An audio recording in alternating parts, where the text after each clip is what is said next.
ॐ सहनाववतु सहनो भुनक्तु सह वीर्यं करवावहै तेजस्विनावधीतमस्तु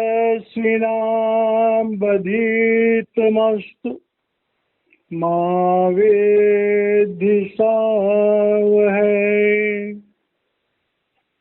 ॐ पूर्णमदः पूर्णमिदं पूर्णात् पूर्णमुदच्यते पूर्णस्य पूर्णमादाय पूर्णमेवावशिष्यते। ॐ शान्तिः शान्तिः शान्तिः। आज हम अष्टावक्र गीता का 7वां अध्याय ले रहे हैं। 7वें अध्याय में राजा जनक द्वारा मुक्ति की स्थिति का वर्णन है। अब हमें 2-3 लफ्जों को समझना होगा। एक होता है आत्मज्ञान, एक होता है मुक्ति और एक होता मोक्ष। तो आत्मज्ञान में भी 2 अवस्थाएं, एक हो गया आत्म अनुभूति और एक हो गया आत्म अनुभूति में स्थित और उसमें मुक्ति।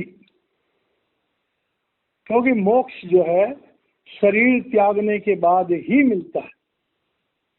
तो यहाँ पर मुक्ति का मतलब है कि मन इंद्रियों से विरक्ति। तो राजा जनक जो है, जब दूसरी बार अष्टावक्र जी ने राजा जनक को ध्यान योग का प्रैक्टिकल अनुभव दिया, तो समाधि से उतरने के बाद राजा जनक ने अष्टावक्र जी को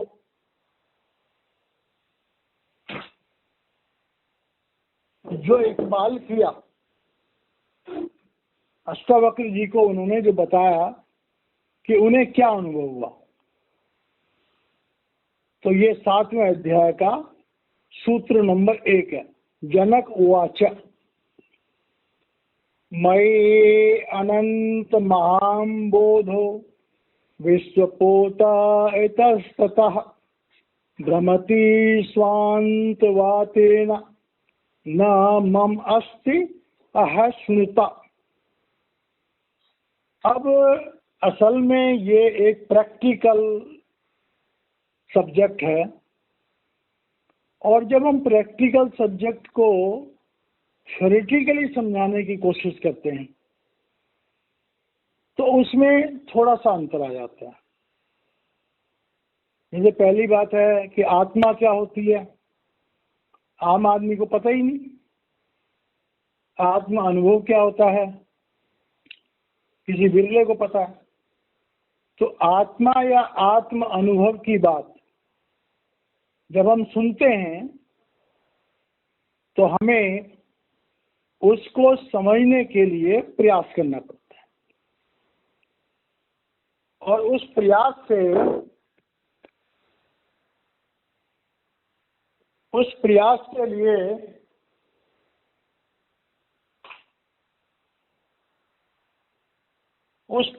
के लिए हमें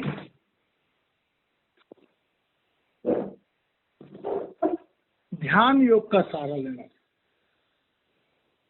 कोई भी इंसान जो ध्यान योग से परिचित नहीं है, जो सूरत शब्द योग से परिचित नहीं है, जिसके जीवन में एक सच्चा गुरु नहीं है, उसे अष्टावक्र गीता को समझना थोड़ा मुश्किल रहेगा। तो जब ये कहते हैं कि मयि अनंत महाम्बोधो,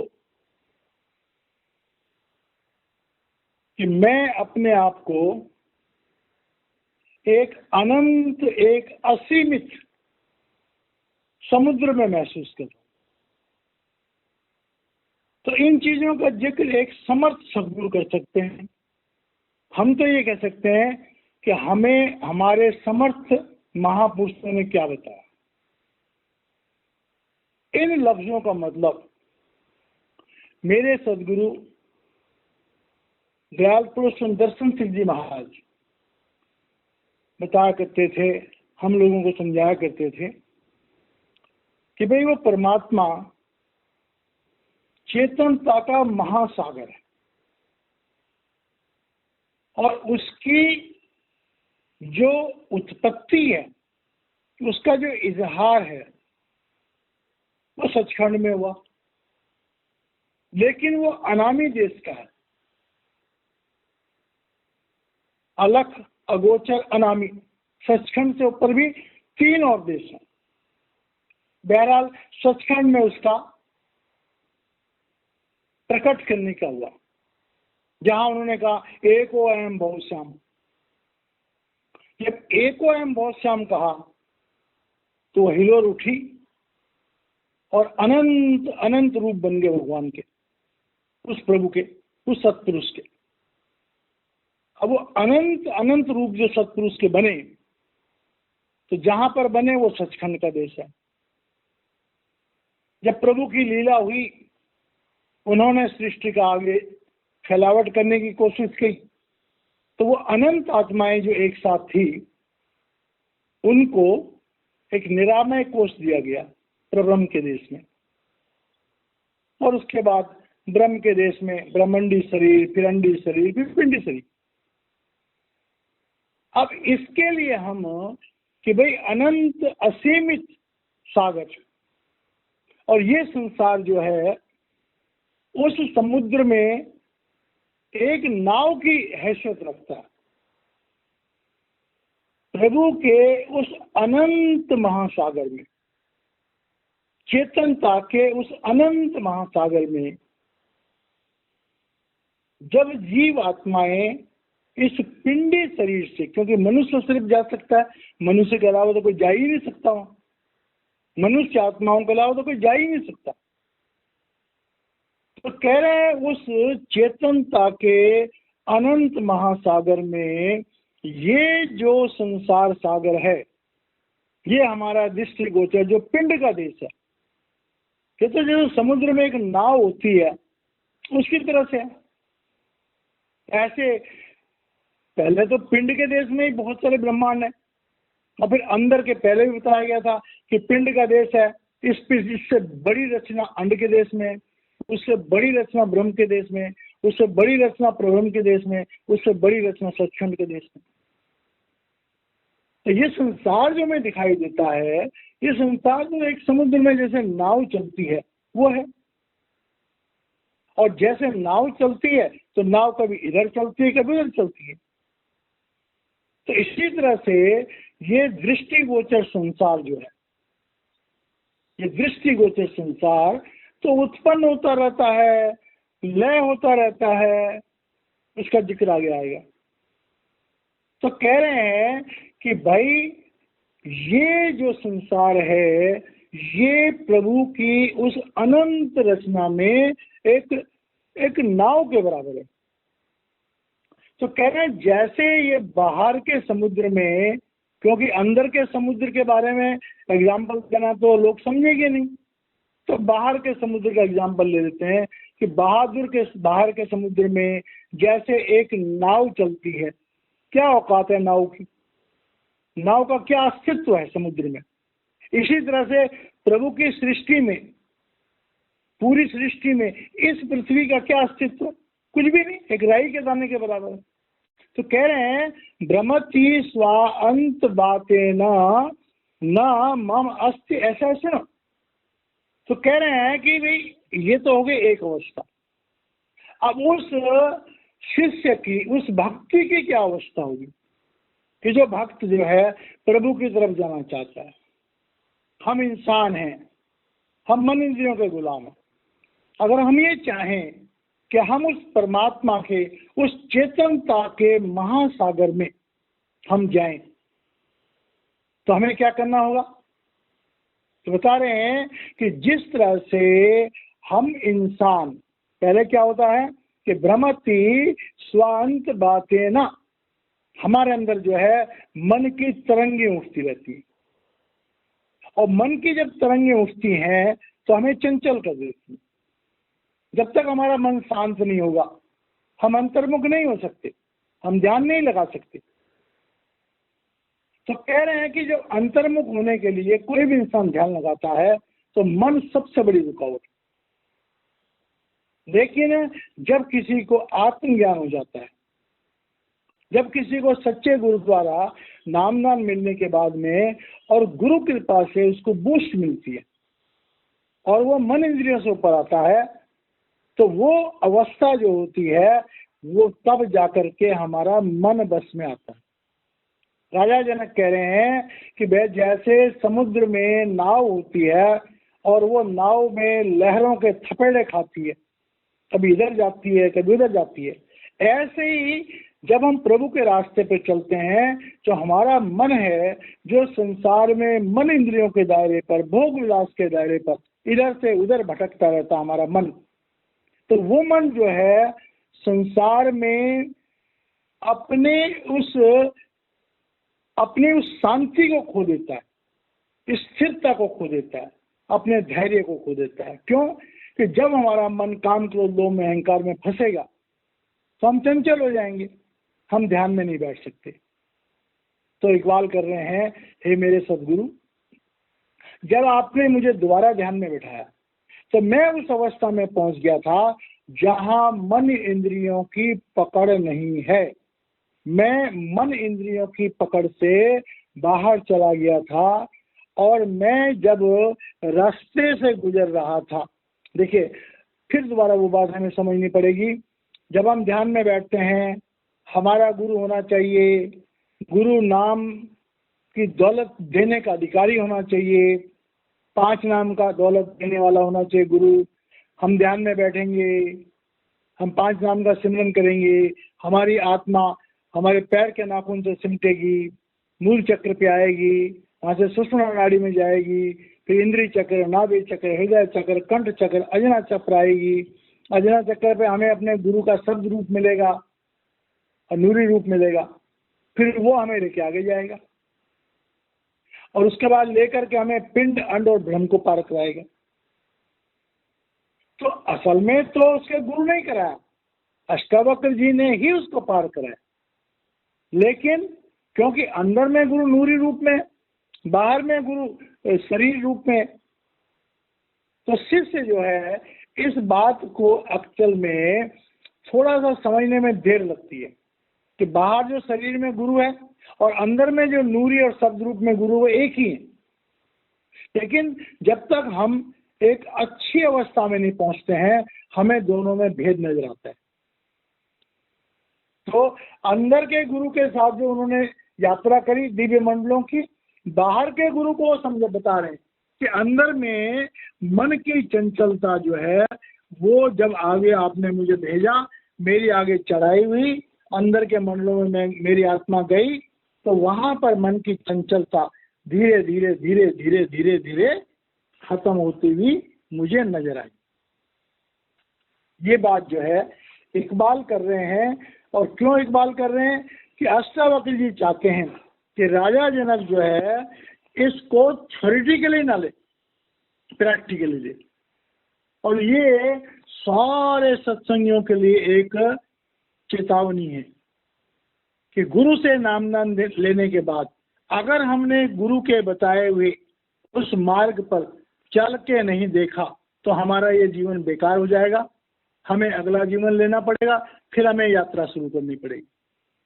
अब आगे कह रहे हैं, मये अनंत माम बोधो जगद वीची ही स्वभावतः उदेतु अस्तम अयातु न में वृद्धि न क्षति ही।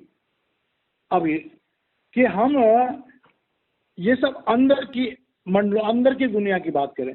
अब कह रहे हैं कि संसार में हम देखते हैं कि संसार में जब समुद्र होता है तो समुद्र में जो है वो एक तरह तरह की तरंगें उठती हैं और तरह तरह की तरंगे जो है वो उठना समुद्र का स्वभाव। और इस संसार में हम देखते हैं कि भाई उत्पत्ति, किसी चीज की वृद्धि और किसी चीज का लय होना, ये संसार के एक प्रकृति का नियम है।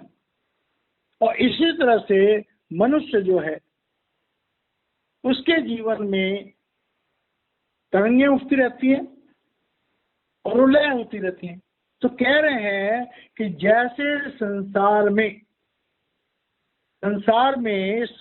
सागर में जीव रूप में जीव पैदा होते हैं, जीवन जीते हैं और लय हो जाते हैं। और अगर हम बाहरी समुद्र में देखें तो लहरें उठती हैं, थोड़ी देर खेलती हैं और फिर लय हो जाती हैं। और हमारे अंदर में इसी तरह से काम, क्रोध, लोभ, मोह, अहंकार की तरंगें उठती हैं, या तो कार्यान्वित होती है या फिर लय हो जाती है। तो कह रहे हैं कि उदेतु व अस्तम आयातु। तो कह रहे हैं जो उदत होना, उदेतु में उदय होती है और अस्तम अस्त हो जाती है। तो कह रहे हैं मेरे अंदर में जो तरंगे हैं, जब तक पूर्ण अवस्था में मैं नहीं पहुंचा तब तक तो वो तरंगें उठ रही थी, लेकिन धीरे धीरे करके मेरे संकल्प और विकल्प शांत हो गए और मेरे मन में, अंतःकरण में उठने वाली जो तरंगें थी उनको मैं बर्दाश्त कर पाया। और फिर मेरे चित्त में, यहाँ पर न में वृद्धि न क्षति ही। अब वृद्धि मैंने होता बढ़ाना, क्षति मैंने होता कम करना। तो कह रहे हैं मेरी आध्यात्मिक रुचि हमारे संकल्प और विकल्पों के द्वारा हमारी आध्यात्मिक रुचि बढ़ती है और हमारी आध्यात्मिक रुचि घटती है। तो जो आध्यात्मिक पुरुष होता है, जब उसका अंतःकरण अध्यात्म में स्थित हो जाता है, तब उसकी आध्यात्मिक रुचि के घटने या बढ़ने का जो है फिर सवाल पैदा नहीं होता। फिर उसके अंदर जो तरंगे उठती, क्योंकि ब्रह्म की चोटी तक हमारी आत्मा मन के साथ जुड़ी हुई है। पिंडी मन के साथ पिंडी शरीर, अंडी मन के साथ अंडी शरीर, ब्रह्मंडी मन के साथ ब्रह्मंडी शरीर। ब्रह्म में जाकर के मन अलग होता है और हमारे अंदर संकल्प और विकल्पों के जो वेग हैं वो उठने जाके बंद होते हैं। तो यहाँ पर वो इकबाल कर रहे हैं कि अब मेरा स्वभाव बन गया ये कि मैं संकल्प और विकल्पों के प्रभाव में ना हूं। अब मेरे संकल्प और विकल्प जो हैं वो मेरे अंतःकरण पर कोई असर नहीं डाल पा रहे। क्यों? कि मैं मन इंद्रियों के दायरे से, मन इंद्रियों के लोक से परे चला गया हूं, जो चला गया था। आगे कह रहे हैं मयि अनंत माम बोधो विश्वम नाम कल्पना अतिशांतो निराकार एतत् एव अहम आश्रितः। अब जब मैं वहां पहुंचा, जब मेरी आत्मा मन इंद्रियों से ऊपर गई, तब मैंने क्या देखा कि मयि अनंत महाबोधो विश्वम नाम कल्पना, कि जैसे इस संसार में 84 लाख योनियां हैं, इस पिंड के देश में करोड़ों ब्रह्मांड है, ऐसे ही अंड के देश में और ब्रह्म के देश में वहां भी बहुत सारी रचनाएं। तो कह रहे हैं कि मैं इन रचनाओं को देखता देखता उसके बाद में उस अवस्था में पहुंच गया जहां ये रचनाएं खत्म हो गई। ये समझने वाली बात है एक्चुअल में, क्योंकि हर श्लोक जो है वो अपने एक अलग भाव को बता रहा है। जब हमारी आत्मा पिंड अंड और ब्रह्म को लांघती है तो उसके बाद जाके अति शांतो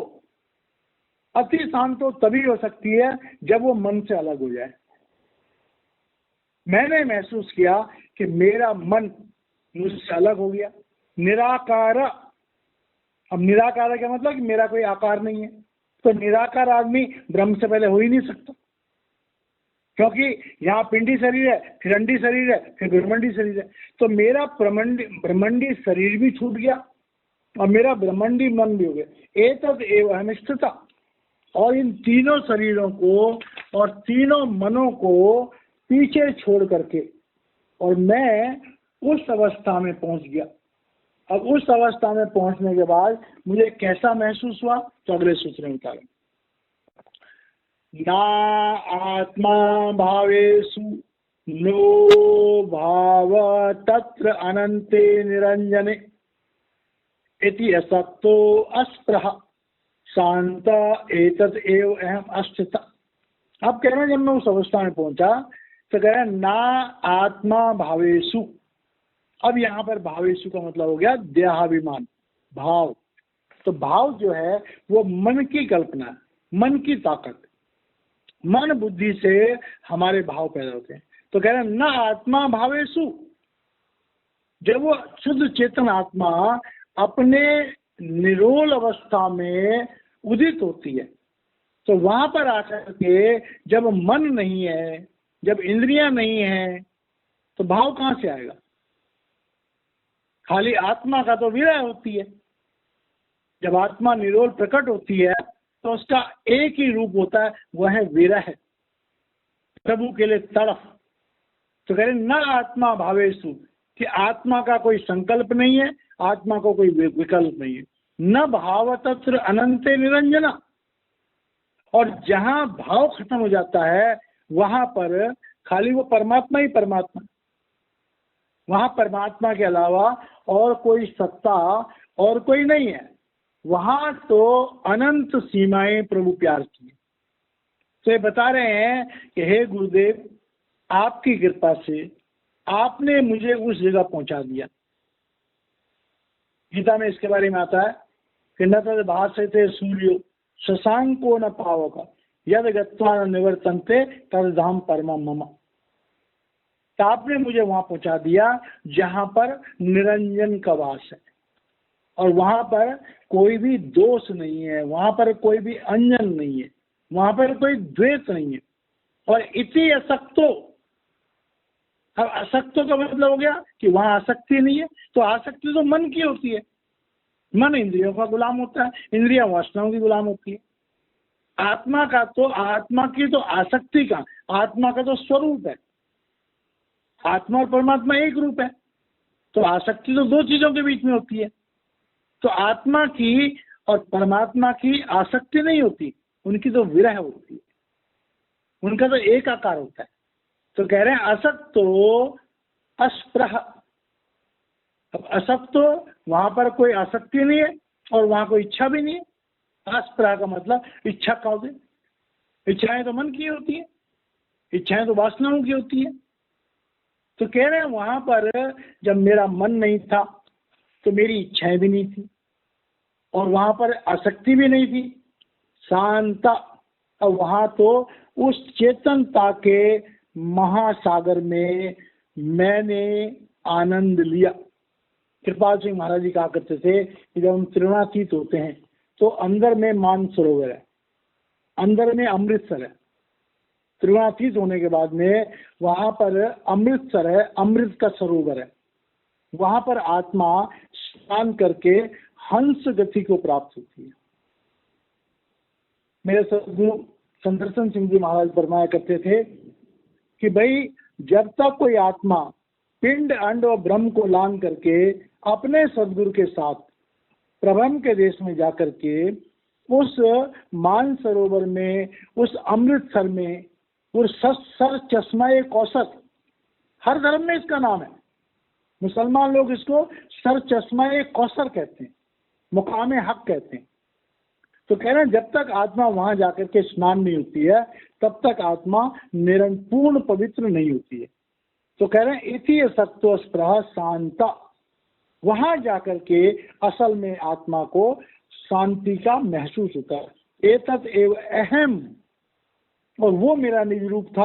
आस्थितः, मैंने वहां पर रुक करके वहां पर उस जगह का आनंद लेकर के, उस प्यार को महसूस करके, ये आपकी मेरे पर बहुत बड़ी कृपा थी कि आपने मुझे प्रभु के उस प्यार का, उस अमृतसर में नहाने का, उस मानसरोवर में नहाने का, उस सर चश्मा कौसर में नहाने का आपने मुझे अवसर दिया, और जिसके कारण से मेरी आत्मा जो है वो निरोल अवस्था में पहुंची। आगे कह रहे हैं, अहो चिन्मात्रम एव अहम इंद्रजालोपमं जगत अतो मम कथम कुत्र हेय उपादेय कल्पना। अब कह रहे हैं कि जब उस मानसरोवर में और उस अमृतसर में मेरी आत्मा ने स्नान किया, तो वहां पर मेरी आत्मा जो है वो कई सूर्यों के बराबर उसकी रोशनी मुझे प्रकट होकर दिखाई दी, और वहां पर मैंने अपने उस चैतन्य, अपने उस दिव्य रूप को आश्चर्य से देखा। अहो, तब मुझे आश्चर्य हुआ कि मैं एक चैतन्य रूप हूं और कई सूर्यों के बराबर मेरी अपनी रोशनी है, और मेरी रोशनी से, मेरी अपनी आत्मा की रोशनी से ही मुझे वहां पर जगमगाहट महसूस हुई। और तब मैंने जब वहां से नीचे उतरा हूं, तो अब मुझे ये संसार जो है इंद्रजालोपम, ये संसार मुझे जादूगर का एक खेल जैसा दिखाई दे रहा है। और जादूगर का खेल क्या होता है कि जादूगर कहता है देखो ये मुर्गा है, होता कुछ भी नहीं है, लेकिन नजर बांध देता है, और देखने वाले कहते हैं हाँ मुर्गा है। तो जैसे जादूगर का खेल होता है, एक धोखा होता है। तो कह रहे हैं जब मैं अपनी समाधि से वापस आया तो मुझे ये संसार जो है, क्योंकि पिंड का जगत जो है अंड और ब्रह्म में फिर भी थोड़ी बहुत आत्मा की शब्द और प्रकाश का वहां पर असर है, लेकिन इस पिंड के देश में तो खाली माया ही माया है। यहाँ तो माया के सिवा कुछ भी नहीं है। तो जो आत्मज्ञानी होता है वो इस माया के देश को कूड़ादान, इस माया को देश को, इस संसार को, जिस संसार के लिए लोग भगवान जाने क्या क्या करते रहते हैं, एक आत्मज्ञानी के लिए ये पिंड का देश एक कूड़ादान से ज्यादा नहीं। तो कह रहे हैं कि ये संसार मुझे एक किसी मदारी का खेल, जैसे मदारी होता कोई, उसका जो खेल होता है, या कोई जादूगर होता है उसका कोई जादू का खेल होता है, ऐसा लग रहा है। अतो मम कथम कुत्र हेयो उपादेय कल्पना। अब कह रहे हैं इस माया के देश में, इस नश्वर देश में, इस बेकार के देश में, इसमें किसी चीज की उपयोगिता और किसी चीज की अनुपयोगिता, कोई चीज अच्छी या कोई चीज बुरी, किसी चीज की सार्थकता और किसी चीज की निरर्थकता। तो कह रहे हैं किसी की सार्थकता या निरर्थकता का मैं क्या बयान करूं। अब ये क्यों बोल रहे हैं?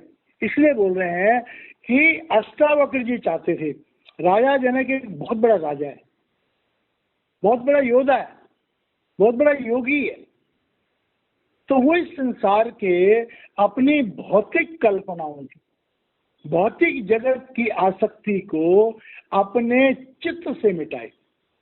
उन्हें राज छोड़ने के लिए नहीं बोला, उसका राजपाट, उसका वैभव, उसका काम क्रोध लोभ में अहंकार का जो संसार था, उस संसार को अष्टावक्र जी चाहते थे कि राजा जनक उसका मन से त्याग करे। अष्टावक्र जी का आत्मज्ञान देने के बाद में जो बाकी का जो अष्टावक्र जी राजा जनक के लिए इतनी मेहनत कर रहे हैं, उसकी आत्मा को डेवलप कराने की कोशिश कर रहे हैं, उसके पीछे उनका एक ही मकसद है कि राजा जनक ऐसे रहे कि जैसे जल में कमल निरालम, जैसे जल में कमल निरालम मुर्गावे निशाने, सुरत सद्भव सागर तरिए नानक नाम बता। अष्टावक्र जी चाहते थे कि राजा जनक अपने राजपाट में रहे, अपने राजपाट को चलाए, अपनी दुनिया में रहे, लेकिन संसार में रहता हुआ, शरीर में रहता हुआ, वो शरीर से अलग रहने की प्रैक्टिस करे। वो शरीर का इस्तेमाल करे, लेकिन शरीर में काम, क्रोध, लोभ में अहंकार का इस्तेमाल न करे। इसीलिए कहा जाता है जितने भी महापुरुष होते हैं वो हर समय आज्ञा चक्र पर स्थित रहते हैं। उनकी आत्मा आज्ञा चक्र से उतनी ही देर के लिए नीचे आती है जितनी देर उन्हें हाथ हिलाने होते हैं, पैर हिलाने होते हैं, कोई खाना खाना होता है, कोई व्यवहार करना होता है। जब वो कोई काम नहीं कर रहे होते हैं शरीर से तो उनकी आत्मा तुरंत आज्ञा चक्र पर आ जाती है, क्योंकि आज्ञा चक्र से नीचे पिंड की गंदगी है। काम, क्रोध, लोभ, अहंकार जो है वो आज्ञा चक्र से नीचे, जो स्थूल इंद्रियां हैं, जो स्थूल विकार हैं, वो आज्ञा चक्र से नीचे। तो इस तरह से अब इकबाल कर रहे हैं राजा जनक कि मैं अपनी आत्मा को आज्ञा चक्र पर रोकने में समर्थ हो रहा हूँ। हे गुरुदेव, दूसरी बार जब आपने मुझे दिया तो मेरे को ये तरक्की मिली कि मैं अंदर के मंडलों में भी थोड़ी देर ज्यादा देर रुक के आया हूँ और यहाँ पर भी मैं अपनी चेतन सत्ता को अपने आज्ञा चक्र पर रोकने में समर्थ हो रहा हूँ। तो यह हमारा 7वें अध्याय का 5वां सूत्र है। यहाँ पर 7वां अध्याय खत्म होता है, तो अगला हम कल लेंगे। जय महाराज जी।